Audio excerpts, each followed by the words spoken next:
중소기업에서 인력 구하기가 어렵다고 아우성입니다. 회사의 규모가 크지 않으니 안정적인 직장으로 인정받지 못합니다.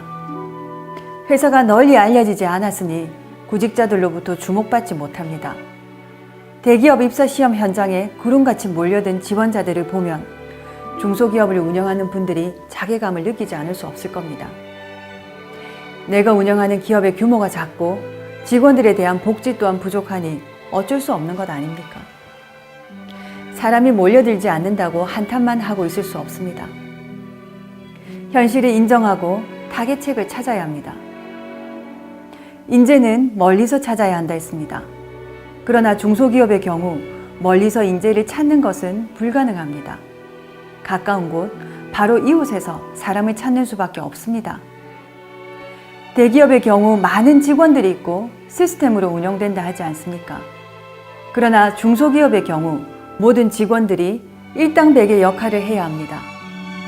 한 사람의 사소한 실수가 크나큰 피해를 발생시키는 경우가 너무 많습니다. 일당백의 능력을 가진 사람들이 찾아오지는 않습니다. 그러나 일당백의 기백을 가진 사람은 많습니다. 기업주가 발품을 팔아야 합니다.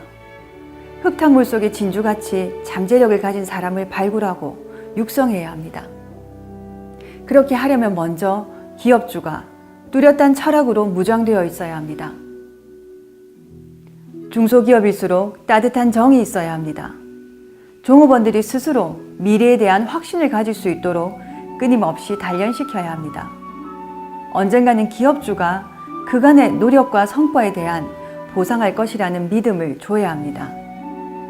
부단하게 목표 이후에 목표를 설정하고 매진할 수 있도록 계기를 만들어줘야 합니다.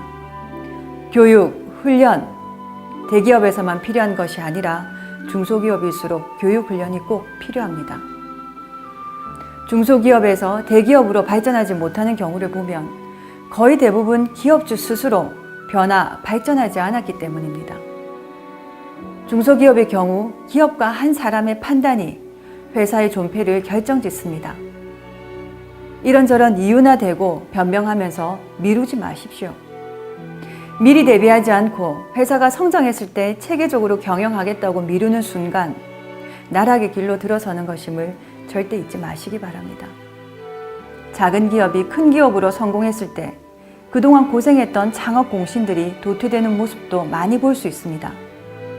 이런 일련의 현상 모두가 스스로 변화 발전하지 않았기 때문에 생기는 현상입니다.